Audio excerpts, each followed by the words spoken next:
एक था चाचा और एक था भतीजा। एक बार दोनों यजमानी को निकले। रामपुर जैसे गांव में पहुंचकर यजमान के यहाँ ठहरे। यजमान ने आदर सम्मान दिया और पुरोहित महाराज को लड्डू बनाने को कहा।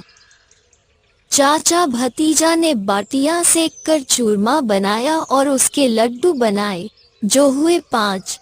अब चाचा भतीजा दोनों सोच में पड़ गए कि इसको दो के बीच बांटे कैसे। लड्डू को तोड़कर हिस्सा करना किसी को पसंद नहीं आया। आखिर चाचा भतीजा ने ये तय किया कि हम चुप बैठेंगे, जो पहले बोले सो 2 खाए और जो न बोले वह 3 खाए। चाचा भतीजा दोनों बिना कुछ बोले चुपचाप लंबी तान के सो गए। यजमान ने आकर देखा कि कोई कुछ बोलता ही नहीं। बहुत पुकारा पर कोई जवाब दे तब न। सब कहने लगे, क्या मालूम सांप वाप ने काट लिया हो और मर गए हों। यजमान ने कहा, तो चलो, ब्राह्मण के बेटे हैं, सो ठिकाने तो लगाना होगा। इस प्रकार बातें करने लगे और चाचा भतीजा दोनों पड़े पड़े ये सुनते रहे। मन ही मन कहने लगे, ये तो गजब हो गया। परंतु बोले कौन? बोलेंगे तो 2 ही लड्डू मिलेंगे। गांव के लोग जमा हुए और अर्थी तैयार की गई।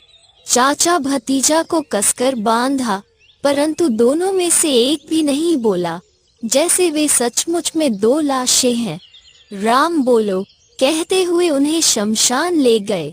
शमशान में चिता तैयार करके दोनों को उस पर रख दिया। सारे लोग तो नदी में नहाने चले गए, केवल 5 लोग वहां खड़े रहे। यजमान बेचारे ने घास सुलगाई और ओम ओम करते हुए चिता में आग रखी। चाचा मन में सोचता है, मरे तो कोई बात नहीं, मगर लड्डू 2 नहीं खाने हैं। खाए तो 3 खाए, नहीं तो कुछ नहीं।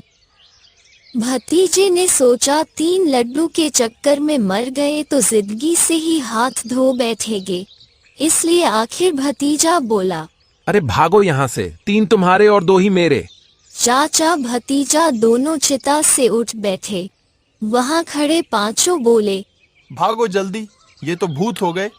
5 वहाँ से भाग निकले। चाचा भतीजा दौड़ते हुए यजमान के बाड़े में जाकर लड्डू खाने बैठ गए। 3 चाचा ने खाए।